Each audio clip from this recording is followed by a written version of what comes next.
राहुल गांधी को मोदी सर ने मानहानि मामले में हुई सजा तो सुर्खियों में थी ही। इस बीच संसद से उनकी सदस्यता रद्द हो गई है। ऐसे में अब विपक्ष और पक्ष के बीच ये मामला चर्चा में बना हुआ है। उनकी प्रतिक्रियाएं भी देखने को मिल रही हैं। विपक्ष के सभी नेताओं ने एकजुट होकर इस फैसले का विरोध किया है और इसे लोकतंत्र की हत्या करार दिया है। साथ ही भारतीय जनता पार्टी को भी आड़े हाथों लिया है।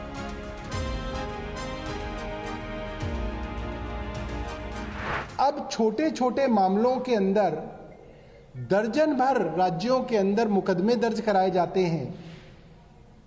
मुकदमे दर्ज करा के फास्ट ट्रैक कोर्ट के अंदर बड़ी सिर्फ खुद ही चुनाव लड़ ले। भारतीय जनता पार्टी ये तय कर ले कि अब तो भारतीय जनता पार्टी ही चुनाव लड़ेगी, कोई विपक्ष होगा ही नहीं, वही चुनाव लड़े, वही चुनाव जीते। ऐसा तो डिक्टेटरशिप में सुना जाता था। भारतीय जनता पार्टी को लोकतंत्र के कोई उसूलों का ना परवाह है, ना उसका सम्मान है, और वो लोग कुछ भी अपनी बात करने के लिए कुछ भी मोड़ तोड़कर कॉन्स्टिट्यूशन की धज्जियां उड़ा सकते हैं।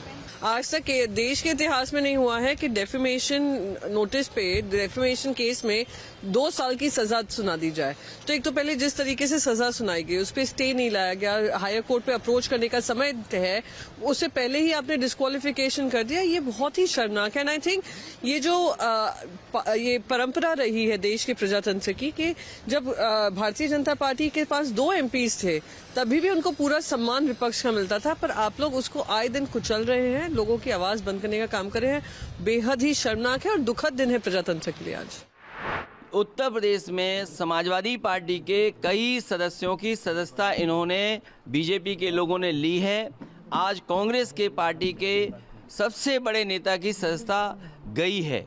और अगर हम इसी तरह देखेंगे, अगर ऐसे मुकदमे देखेंगे तो बीजेपी वालों की तो कईयों की सदस्यता नहीं बचेगी।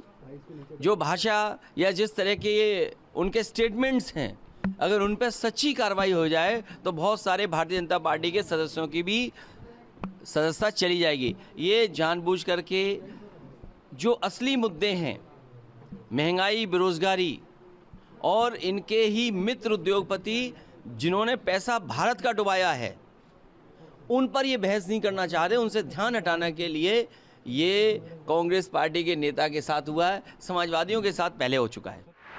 देखिए, ये शर्मनाक है, दुर्भाग्यपूर्ण है, और मैं समझता हूं संसदीय लोकतंत्र के इतिहास में इससे बड़ा काला धब्बा कुछ है। जिस तीव्रता से ये निर्णय लिया गया, जिसके पीछे आधारहीन तथ्य और तर्क रहे।